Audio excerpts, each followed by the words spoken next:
St. Patrick's Day, my Sicilian-American mother would take a break from Sicilian cooking to boil corned beef. She'd plop whole potatoes into the pot. She'd tear leaves from the cabbage. The stench was so strong and so sour, it would linger throughout the house and into the next morning. I'd open windows, light candles, spray. "Ma, why do you bother?" I once asked. "It stinks." "Tradizione," she said, tradition. According to my mother, Nazarene Mercurio, Catholic feast days are to be celebrated through the stomach. On St. Joseph's Day, she made pasta finocchio sarde, an unpronounceable and inedible dish made with sardines, fennel, and coarse breadcrumbs, a symbol of the carpenter's sawdust. On St. Lucy's Day, she served wheat berries resembling eyeballs. Remembering how God restored Lucy's eyes after a Christian persecutor had plucked them out. On Christmas Eve, she prepared 7 fishes, celebrating the 7 days God created the universe. Among the fishes were tomato-stewed eels, red, slimy chunks arranged on a platter. The feast recipes were from her mother's mother, handwritten in pencil, the gray script fading in her notebook. "One day I'll type them up for you," she said. I nodded as if to say cool, but the truth was she could keep those recipes. I'd never serve eyeballs. I'd never stew eel. I preferred meals where my mother instinctively knew the recipe. The ingredients weren't written down. She'd use bare hands to form ground meat and breadcrumbs into balls, and then drop them into a pot of tomato gravy. They'd simmer for hours. Some meatballs never made it to dinner.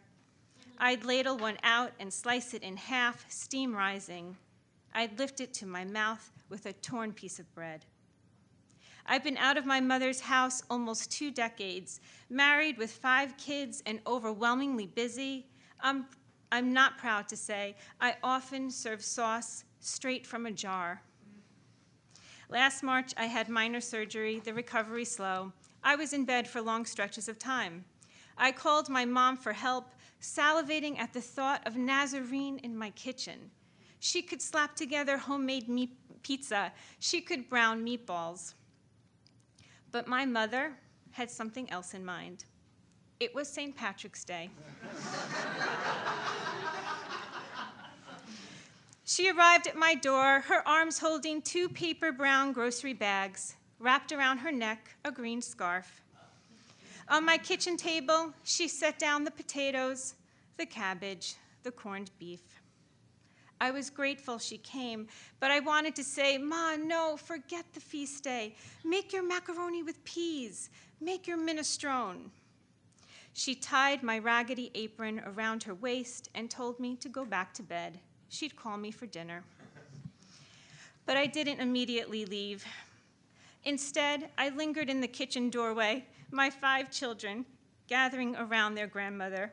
She filled a pot with water and began to tell them the story of St. Patrick. How at 16 he was kidnapped from his English home, how he was forced on a ship to Ireland, and how for many years he was a slave, crying each day for his family. My children's eyes widened. "What did he do?" one asked. "He prayed," my mother said. She passed the cabbage around, each kid tearing off a leaf, and there, at my kitchen counter, she resurrected St. Patrick and put the lid on the pot. I imagine the old bishop standing near her, in his tall gold hat, his long white beard, his emerald vestment. He nodded as my mother spoke, as if to agree with her facts, as if to say, yes, tell them my story.